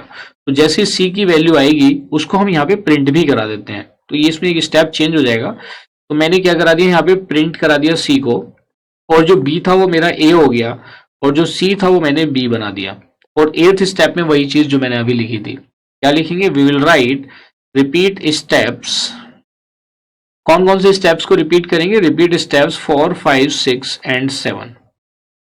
कब तक करेंगे, until i is less than equal to n, जब तक i की वैल्यू क्या less than equal to n है। और लास्ट में क्या कर देंगे, स्टॉप। आगे हमें जाने की जरूरत ही नहीं है क्योंकि प्रिंटिंग तो हम ऊपर ही करा रहे हैं। ये हमारी एल्गोरिथम बन गई to generate the Fibonacci series. आइए इसकी ट्रेसिंग करके देख लेते हैं। ट्रेसिंग मैंने फिर से मैं रिपीट कर रहा हूं, ट्रेसिंग आपको एग्जामिनेशन में अगर पूछी जाए तो बतानी है, अदरवाइज ये आपकी अपनी अंडरस्टैंडिंग के लिए है। जो मैं आपको बता रहा हूँ। ट्रेसिंग करने आ जाती है तो इसका मतलब आपको कॉन्सेप्ट बिल्कुल क्लियर हो गया। तो देखिए समझ लेते हैं ये कैसे ट्रेसिंग इसकी वर्क करती है। फर्स्ट स्टेप क्या हुआ, स्टार्ट। सेकेंड स्टेप में आपने इनपुट कराया एन, से मैंने एन की वैल्यू को इनपुट करा दिया 5। 5 का मतलब क्या हुआ, मुझे फिबोनाची सीरीज के 5 टर्म्स को जनरेट करना है। अब बात यहाँ पे आती है कि देखिए ये जो जनरेट करेगा, मैंने ए और बी को तो प्रिंट कराया ही नहीं है। यहाँ पे जो मैंने इनिशियलाइज कराया है 0 और 1, उसको तो मैंने प्रिंट कराया ही नहीं है। और मैं कितने टर्म्स जनरेट कराना चाहता हूँ, less than equal to n तक। तो एक ऑप्शन तो ये है कि ए और बी को आप पहले ही प्रिंट करा दो। किसको पहले ही प्रिंट करा दो, ए और बी को पहले ही प्रिंट करा दो। तो इसका सीक्वेंस देखिए मैं चेंज कर रहा हूँ, आप इस सीक्वेंस को खुद से भी चेंज कर लेना। मैंने क्या किया यहाँ पे, मैंने फोर्थ स्टेप में प्रिंट करा दिया प्रिंट ए एंड बी। ये मेरा फिफ्थ स्टेप हो गया, ये सिक्स्थ स्टेप हो गया। ये देखिए एडिटिंग आप भी कर लेना स्टेप्स की। ये सेवंथ हो गया, एट्थ हो गया, ये नाइन्थ हो गया और ये 10th हो गया। ये मैंने क्यों किया है, अगर मैं ए और बी को प्रिंट नहीं कराता तो मेरे पहले जो दो एलिमेंट है 0 और 1 वो प्रिंट नहीं हो पाते, क्योंकि ये जो सी प्रिंट कर रहा है ये खाली जब एडिशन हो जाएगा उसके बाद वाले एलिमेंट को प्रिंट करेगा। इसलिए मैंने एक और प्रिंट ऐड कर दिया जो कि फोर्थ स्टेटमेंट है। तो थर्ड स्टेप में मैं जाता हूं और मैं देखता हूं जी ए की इनिशियल वैल्यू 0 है, बी की इनिशियल वैल्यू 1 है और जो आई की इनिशियल वैल्यू है वो कितनी है, 1 है। अब फोर्थ स्टेप में प्रिंट हो जाता है ए एंड बी। तो दो आपके सीरीज के एलिमेंट प्रिंट हो गया 0 एंड 1। दो एलिमेंट आपके यहां पे प्रिंट हो गए। ये चीज क्लियर है। आइए आगे बढ़ते हैं। तो जब आपके दो एलिमेंट यहां पे प्रिंट हो गए तो उसके आगे देखिए दो एलिमेंट प्रिंट होने के बाद ये फोर्थ स्टेप हो गया, वो फिफ्थ स्टेप में आएगा। सी का एडिशन होगा 0 + 1 ए + बी। ए और बी की वैल्यू क्या, 0 और 1, तो सी की नई वैल्यू क्या आ गई, 1। सी की नई वैल्यू आ गई 1, तो ये सिक्स स्टेप में प्रिंट कर देगा किसको, 1 को। प्रिंट सी, सी का मतलब क्या हो गया, 1। तो देखिए जो है रेक्टेंगल में कर रहा हूं, ये 3 टर्म आपके प्रिंट हो चुके हैं। सेवंथ स्टेप में उसका काम क्या होगा, जो बी की वैल्यू है उसको क्या बना देगा, ए, और बी की वैल्यू क्या थी मेरी 1, तो अब ए की वैल्यू क्या हो जाएगी, 1। एट्थ स्टेप में आएगा, जो सी की वैल्यू थी उसको क्या बना देगा, बी की वैल्यू, और सी की वैल्यू मुझे यहाँ पे क्या मिली, नई वाली। देखिए जो भी लेटेस्ट वाली होगी, क्योंकि मेमोरी लोकेशन में एट ए टाइम एक ही वैल्यू रह सकती है, तो जो लास्ट वाली वैल्यू होगी वही मेमोरी लोकेशन में होगी और वो आगे यूज होगी। तो सी की वैल्यू यहाँ पे 1 थी, तो जो 1 वैल्यू है अब वो किसकी हो जाएगी, बी की। अब ए भी 1 हो चुका, बी भी 1 हो चुका। अब ये 9th स्टेप में आएगा, चेक करेगा repeat steps 4 5 6 and 7 until i less than equal to n। तो i की वैल्यू देखिए यहाँ पे कितनी थी, 1 थी, और n की वैल्यू कितनी है, 5 है। तो ये चेक करेगा 1 लेस देन इक्वल टू 5। अब यहाँ पे बात ये आती है कि 1 लेस देन इक्वल टू 5 तो मैं लेके चल रहा हूँ, i की वैल्यू मैंने वहां पे कितनी ले ली, 1।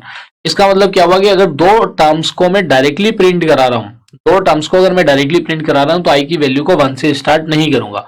इफेक्टिवली मुझे कहां से स्टार्ट करना चाहिए, i की वैल्यू को मुझे 3 से स्टार्ट करना चाहिए। तो यहाँ पे देखिए इसमें एक ये करेक्शन है जो मैं बता रहा हूँ क्यों करना चाहिए, क्योंकि दो टर्म तो मैं डायरेक्टली प्रिंट करा रहा हूँ। तो i की वैल्यू को मैंने कहां से स्टार्ट करा दिया, 3 से। तो i की वैल्यू मेरी यहाँ पे भी देखिए क्या रहेगी, 3। देखिए वो भी मैं एडिट कर लेना वहां पे। तो यहाँ पे 1 ना करके मैं कहां से स्टार्ट करूंगा, 3 से। मैंने चेक किया जी 3 लेस देन इक्वल टू 5, तो ये स्टेटमेंट क्या हो गया, ट्रू। ये स्टेटमेंट क्या हो गया, दिस स्टेटमेंट इज ट्रू। तो जब ये स्टेटमेंट ट्रू है तो फिर से क्या होगा, स्टेप्स कौन कौन से रिपीट होने हैं, 4 5 6 एंड 7। तो ये अब ये फोर्थ स्टेप पे चला जाएगा। हाँ, फोर्थ स्टेप को रिपीट करने की जरूरत नहीं है। अब हमें करना पड़ेगा, इस स्टेप को चेंज करना पड़ेगा, 5 6 7 8 इसको चेंज करना पड़ेगा, क्योंकि मैंने देखिए ऊपर स्टेप्स चेंज करे थे। तो ये हो जाएंगे 5, ये एडिटिंग कर लेना, ये कौन कौन से हो जाएंगे, 5 6 7 और 8। तो देखिए ट्रेसिंग करके आपको बेनिफिट भी हो जाता है। कई बार क्या होता है कि आपने करेक्शन किया लेकिन जहां जहां करना सभी जगह नहीं हो पाता। हाँ, तो अब हम क्या करेंगे, स्टेप को रिपीट करेंगे, 5 6 7 8। तो 5 में आएंगे तो सी फिर से हो जाएगा a + b। Now c is equal to a + b का मतलब क्या हुआ, a भी 1 है, b भी 1 है, तो 1 + 1 इज इक्वल टू कितना हो गया, 2। तो c की नई वैल्यू कितनी आएगी, 2। 6 स्टेप में प्रिंट हो जाएगा क्या, 2। ये 2 प्रिंट हो गया। इसका मतलब आपकी कितनी 4 वैल्यू प्रिंट हो चुकी है यहाँ पे।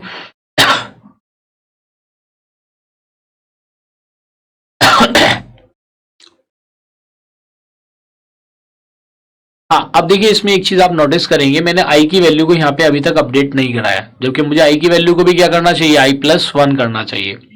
भाई 2 आइटम मेरे वहां पे प्रिंट हो चुके हैं। फिर जैसे ही मैंने ये प्रिंट सी कराया तो प्रिंट सी के साथ साथ मुझे आई की वैल्यू को भी अपडेट करना चाहिए। अगर देखिए मैं स्टेट ऐड करता हूँ, मतलब मैं एक स्टेप ऐड करता हूँ, तो फिर से आपकी नंबरिंग चेंज हो जाएगी। प्रिंट सी, और मैं यहाँ पे एक चीज लिख देता हूँ, and I is equal to I plus one. I को हम यहाँ पे बढ़ा देते हैं। देखिए बढ़ाना पड़ेगा, ये आप ऐड कर लेना, क्योंकि अगर नहीं बढ़ाएंगे तो फिर आगे आपका काउंटर कैसे वर्क करेगा। तो यहाँ पे क्या हुआ, जैसे मैंने इस सी की वैल्यू को प्रिंट कराया था, आई की इनिशियल वैल्यू मैंने क्या ली थी यहाँ पे 2 3, दो तो मैंने डायरेक्टली प्रिंट करा ली, और तीसरी वैल्यू को मैंने यहाँ पे प्रिंट कराया था। तो प्रिंट कराने के बाद कट स्टार्ट। हाँ तो देखिए मैंने यहाँ पे क्या किया था, प्रिंट करा लिया था, और प्रिंट कराने के बाद मैंने क्या आइडेंटिफाई किया, देखिए प्रिंट कराने के बाद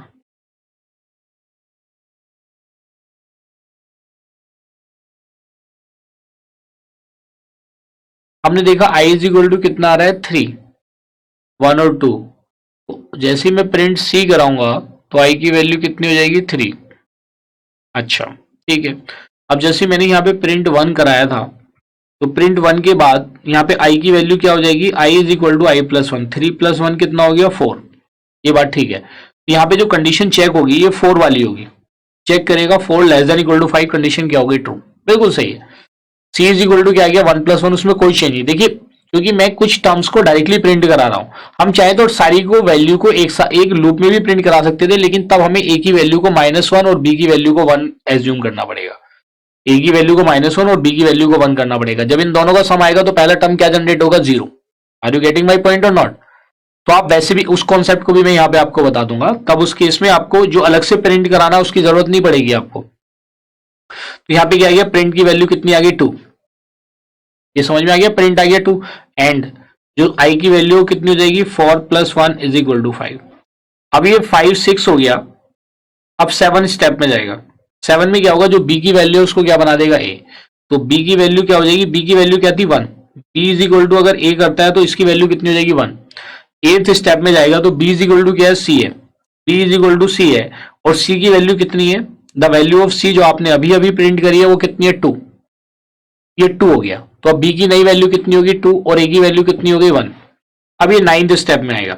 अब इन सबको स्टेप को रिपीट करेगा, किसके बेसिस पे, नई वैल्यू ऑफ आई के। आई की नई वैल्यू क्या, 5 है। चेक करेगा 5 लेस देन इक्वल टू 5, ये कंडीशन क्या हो जाएगी, ट्रू। जब ये ट्रू है तो फिर से 5th स्टेप पे जाएगा। अब ये जब 5th स्टेप पे जाएगा तो सी की वैल्यू में एडिशन करेगा, ए प्लस बी। ए की वैल्यू 1 है, बी की वैल्यू 2 है, तो 1 प्लस 2 इज इक्वल टू कितना हो जाएगा, 3। 6th स्टेप में क्या करेगा, प्रिंट कर देगा सी को, तो ये प्रिंट कर देगा 3 को। 3 प्रिंट हो गया, और आई की वैल्यू को इंक्रीमेंट कर देगा। I is equal to 5 plus 1 is equal to कितना हो जाएगा, 6। 7th स्टेप में क्या करेगा, जो बी की वैल्यू थी वो ए की हो जाएगी। बी की वैल्यू कितनी थी, 2, अब वो किसकी हो जाएगी, ए की। 8th स्टेप में वो क्या करेगा, जो सी की वैल्यू थी वो बी की हो जाएगी, और सी की वैल्यू कितनी थी, 3। ए 2 हो गया और बी कितना हो गया, 3 हो गया। 9th स्टेप में कंडीशन चेक करेगा, 6 लेस देन इक्वल टू 5, ये कंडीशन क्या हो जाएगी, फॉल्स।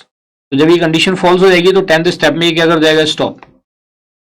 तो देखिए जो जो वैल्यूज मेरी प्रिंट हुई है वो मैंने ऑलरेडी रेक्टेंगल में कर दी है। तो मेरा जो इसका आउटपुट आएगा for n is equal to 5, n is equal to 5 के लिए जो मेरा आउटपुट आया, वो आउटपुट की वैल्यू क्या है, 0 है, 1 है, देन 1 है, देन 2 है, एंड देन 3 है। तो टोटल 5 वैल्यूज आ गई। टोटल कितनी वैल्यूज होगी, 5, 0 1 1 2 3। यहां तक चीजें क्लियर है। तो इस तरह से मेरा आउटपुट वर्क करता है। यहाँ पे किसी को कोई डाउट हो तो बता दो। आई होप कि इसमें कोई डाउट आपको नहीं होना चाहिए। तो बेसिकली ये आपकी एल्गोरिथम है। हाँ, इसमें जो मैंने चीज आपको बताई थी कि अगर आप अलग से प्रिंटफ यूज नहीं करना चाहते, आई मीन अलग से प्रिंट ए एंड बी नहीं कराना चाहते, तो देखिए अगर आप चाहें तो आप क्या कर सकते हैं, इसको आप मर्ज कर सकते हैं। इस पोर्शन को जब मर्ज करेंगे तो जो आई इज इक्वल टू 3 आपने यहाँ पे लिया, फिर 3 लेने की जरूरत नहीं है। आई को आप 1 से ही स्टार्ट करेंगे। कहां से स्टार्ट करेंगे, 1 से। तो इन तीनों स्टेटमेंट को आप मर्ज कर सकते हैं। How you can merge it, आप ऐसे कर सकते हैं। ये और ऑप्शन बता रहा हूं मैं आपको। आप इनिशियलाइज कर सकते हैं a is equal to -1, b is equal to 1, और i इज इक्वल टू क्या कर देंगे, 1। क्योंकि i इज इक्वल टू 1 से शुरू करेंगे, जब a इज इक्वल टू -1 है, b इज इक्वल टू 1 है, तो बाकी का प्रोसेस एज इट इज रहेगा। c is equal to a plus b जब होगा तो -1 प्लस 1 क्या होगा, 0, तो 0 प्रिंट हो जाएगा और i की वैल्यू में इंक्रीमेंट हो जाएगा। तब आप इन दो स्टेटमेंट की जगह खाली ये स्टेटमेंट भी यूज कर सकते हैं। It will also work perfectly fine. ठीक है, तो आई होप कि कैसे फिबोनाची सीरीज होती क्या है, कैसे ये वर्क करती है, इसका कॉन्सेप्ट आपको क्लियर हो गया। आइए देखते हैं नेक्स्ट प्रॉब्लम। देखिए लास्ट प्रॉब्लम है जो आपकी स्क्रीन पर लिस्टेड है। Write an algorithm to find the sum of digits of a positive integer number. हमें फाइंड करना है, क्या करना है, सम ऑफ डिजिट्स। किसका करना है, पॉजिटिव इंटीजर नंबर का। तो इससे हमें पता चलिए कि इनपुट क्या है और आउटपुट क्या है। तो आप सबसे पहले एग्जामिनेशन में लिखेंगे आंसर क्वेश्चन नंबर 6। इसका आप सॉल्यूशन आंसर करने जा रहे हैं। तो आपको पता चला, जैसे मैंने ऊपर रेक्टेंगल किए हैं जी, इनपुट क्या है हमारा, input is positive integer number, positive integer number, और जो आउटपुट है, आउटपुट क्या है, sum of digits, output is sum of digits. ये दो चीजें हमें पता चल गई, हमें इनपुट भी पता चल गया जी ये पॉजिटिव इंटीजर नंबर है, और आउटपुट क्या है, सम ऑफ डिजिट्स है। तो कैसे फाइंड आउट करेंगे, आइए पहले इसके कॉन्सेप्ट को अंडरस्टैंड कर लेते हैं।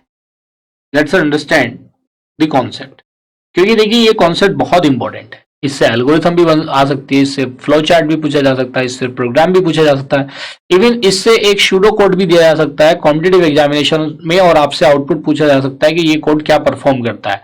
तो केयरफुल्ली इसको समझ लीजिए आप। कॉन्सेप्ट सम ऑफ डिजिट्स, ये क्या कहता है जी, मेरे पास एक नंबर है, इनपुट अगर मैंने कराया, कि मैंने इनपुट करा दिया n इज इक्वल टू 1 2 3, तो ये आउटपुट क्या जनरेट करे, इसका आउटपुट आना चाहिए 1 + 2 + 3 इज इक्वल टू 6। ये हमें करना है। तो इसका मतलब क्या हुआ कि जो गिवन नंबर है, उस गिवन नंबर को हमें क्या करना पड़ेगा, डिजिट्स को अलग अलग करना पड़ेगा, तभी तो डिजिट का सम होगा। तो डिजिट को अलग कैसे करेंगे भाई, ये पॉजिटिव इंटीजर नंबर है, तो दैट मींस ये डेसिमल नंबर है, और डेसिमल नंबर को अलग करने के लिए हम क्या करेंगे, मॉड्यूलो 10 डिवीजन करेंगे। तो हमें क्या करना पड़ेगा कि जो ये गिवन नंबर है, इसके टू सेपरेट द डिजिट,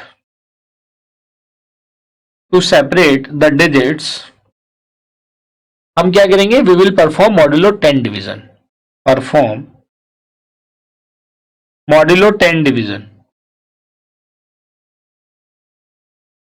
इससे क्या होगा, जो लास्ट वाला डिजिट होगा, वो लास्ट वाला डिजिट आपका अलग होता चला जाएगा, लास्ट वाला डिजिट क्या होगा, अलग होता चला जाएगा। तो देखिए कॉन्सेप्ट आपको समझ में आ गया। हमारा ऑब्जेक्टिव है कि इन डिजिट्स को अलग करना, जब ये डिजिट अलग होंगे तभी आप उसको सम कर पाएंगे। उसको करने के लिए आपको मॉड्यूलो 10 डिवीजन करना पड़ेगा, और मॉड्यूलो का ऑपरेटर का काम क्या होता है, टू फाइंड द रिमाइंडर। तो जो भी लास्ट वाला डिजिट होगा वो अलग हो जाएगा, और उस रिमाइंडर को हम सम करते चले जाएंगे। ये चीज समझ में आ गई। चलिए तो एल्गोरिथम बता देता हूं, और जब उसकी ट्रेसिंग बताऊंगा तो वो कॉन्सेप्ट आपको एकदम क्लियर होता चला जाएगा। तो आइए let us right the algorithm. हाँ, फिर वही सेम चीज मैं रिपीट करूंगा कि जो ट्रेसिंग है अगर एग्जाम में पूछी जाए तो बतानी है, लेकिन वो आप जो मैं यहाँ पे एक्सप्लेन कर रहा हूँ वो आपकी अंडरस्टैंडिंग के लिए कर रहा हूँ। First step is start. Second step, आपने इनपुट करा दिया positive integer number, input n greater than 0। Third step में आप क्या करेंगे, अब यहाँ पे आता है कि क्या हम यहाँ पे कंडीशन लगाएं, क्या यहीं पे हम चेक कर लें कि भाई ये इक्वल टू 0 है या नहीं है, या n जब तक ग्रेटर देन क्या है, नॉट इक्वल टू 0 है। तो रिपीट स्टेप्स, जो आने वाले स्टेप्स है हम उसको रिपीट करा लेते हैं। रिपीट स्टेप्स, कौन कौन से स्टेप्स को रिपीट करना है देखते हैं। Until n not equal to 0, जब तक n की वैल्यू 0 के बराबर नहीं है। फोर्थ स्टेप में हम क्या करेंगे, एक डिजिट वेरिएबल ले लेंगे, और उस डिजिट में हम क्या करेंगे, जो n को डिवाइड करने के बाद रिमाइंडर आएगा वो इसमें स्टोर होता रहेगा। हाँ, तो इसमें हमें क्या करना पड़ेगा, इनपुट तो हमने करा दिया, इनिशियलाइज भी कराना था लेकिन जरूरत ही नहीं पड़ी। तो यहाँ पे हम क्या कर देंगे, we will find out the sum, we will write sum is equal to sum plus digit. क्या लिखेंगे हम, sum is equal to sum plus digit. हाँ, तो देखिए जैसे वहां पे हमने एक स्टेप आप लिख सकते थे, जैसे सम की इनिशियल वैल्यू क्या देते हैं हम यहाँ पे 0, क्योंकि भाई डिफॉल्ट तो उस पर कोई गार्बेज वैल्यू हो सकती है, तो हमें पता ही नहीं क्या है वो गार्बेज वैल्यू। तो इन स्टेप्स की नंबरिंग आप चेंज कर लो। से मैंने यहाँ पे थर्ड स्टेप लिखा, थर्ड स्टेप में क्या लिखा जी, initialise sum is equal to 0। Sum एक वेरिएबल है जिसकी इनिशियल वैल्यू क्या है, 0 है। ये मेरा फोर्थ स्टेप है रिपीट वाला, ये फिफ्थ स्टेप है, ये सिक्स्थ स्टेप है। सेवंथ स्टेप में हम क्या करेंगे, sum of the sum plus digit तो कर दिया, फिर उसका आप क्वेश्चन फाइंड आउट कर लेंगे। तो n is equal to n by 10 लिखेंगे। तो आपको repeat steps 5, 6 and 7, 5, 6 and 7 until n not equal to 0, जब तक n की वैल्यू 0 नहीं है, इनको आप रिपीट करते रहेंगे। जब 0 होगा तो वो टर्मिनेट हो जाएगा। तो जब टर्मिनेट होगा तो 8th स्टेप में आएगा और आप 8th स्टेप में प्रिंट करा देंगे, प्रिंट सम, ये आपका सम प्रिंट हो जाएगा। और 9th स्टेप क्या हो जाएगा, स्टॉप। 9th स्टेप क्या हो जाएगा, स्टॉप। आइए इसकी ट्रेसिंग समझ लेते हैं। तो कॉन्सेप्ट बिल्कुल एकदम छोटा सा है और आपको देख के लग भी रहा होगा। इसी के बेसिस पे आप बहुत सारी प्रॉब्लम्स को सिंप्लीफाई कर सकते हो। आइए देखते हैं इसकी ट्रेसिंग।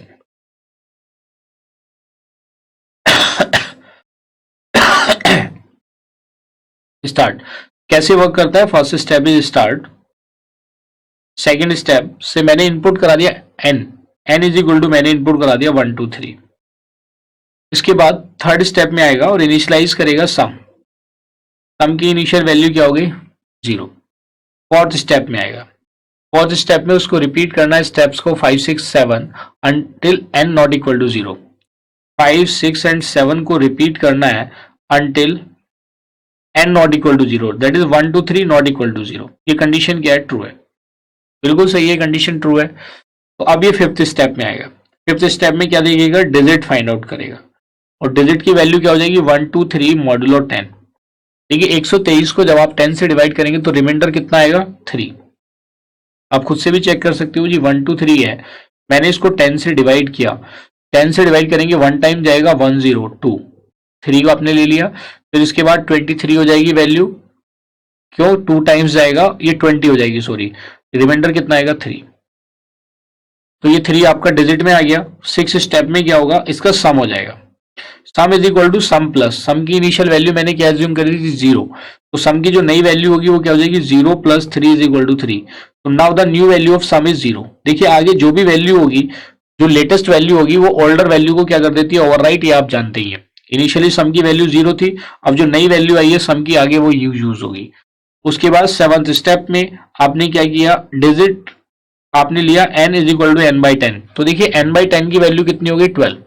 ये n बाई 10 है और ये वाली वैल्यू क्या है, ये वाली वैल्यू जो आपकी है जो 3 है ये रिमाइंडर है।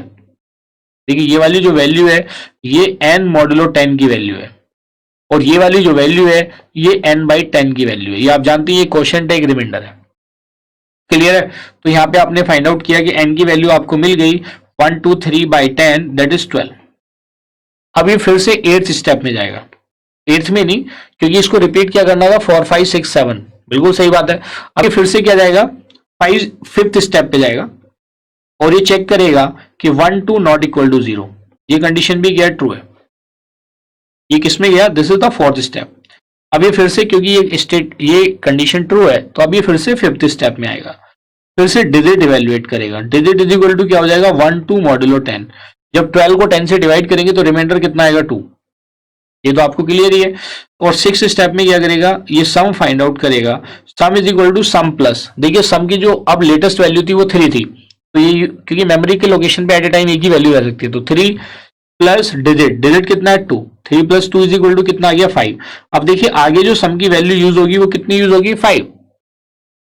It will be utilise as 5। ये चीज तो समझ में आ रही है ना आपको। स्टार्ट, तो ये वैल्यू आ जाएगी 5।